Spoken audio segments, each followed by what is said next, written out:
1980년대까지만 해도 집집마다 이렇게 주전자에 보리차 끓여 마시는 게 일반적이었습니다. 지금처럼 생수통 들고 다니며 마시는 모습은 참 드물었죠. 88 올림픽 당시 수돗물을 불신하는 외국인들을 대상으로만 먹는 샘물 판매가 잠깐 허용됐는데 이후 식수원이 오염될 수 있다, 또 고갈될 수 있다 이런 우려가 나오면서 다시 판매가 금지됩니다. 이후 업체들이 국민의 생수 마실 권리를 주장하면서 헌법 소원까지 제기했고 이 내국인 판매가 그 이후부터 허용이 됐던 거죠. 과거 종종 발생한 상수원 오염 사고 때문에 우리는 유독 수돗물에 대한 불신이 큰 편입니다.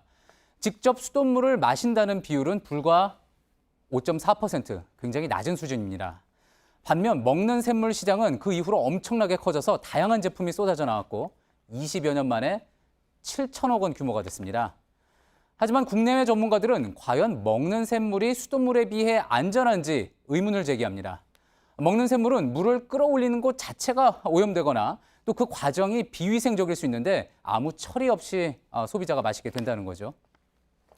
게다가 플라스틱 병에 담았을 때 발생할 수 있는 환경 호르몬 문제, 그리고 또 부실한 감시 체계도 계속 도마에 올랐는데 이번 충청샘물 사태에서도 그런 시스템적인 문제가 곳곳에서 드러났습니다.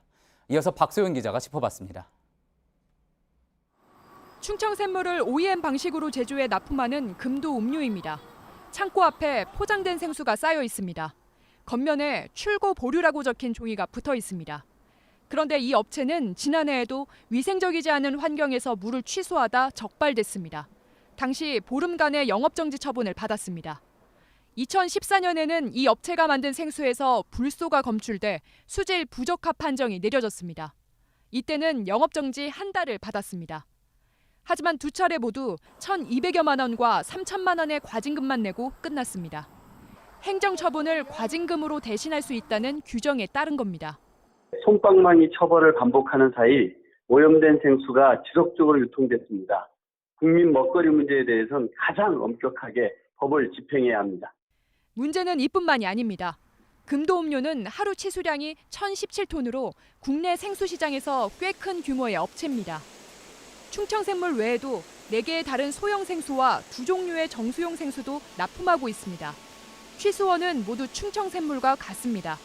정수 방법과 생산 공정 또한 비슷합니다. 다른 건 브랜드 이름뿐입니다. 문제가 된 충청샘물과 같은 시기에 생산된 제품들은 비슷한 문제가 있을 수 있습니다. 이 때문에 환경부와 지자체는 이 업체가 생산한 다른 6가지 제품도 수거해 조사에 들어갔습니다.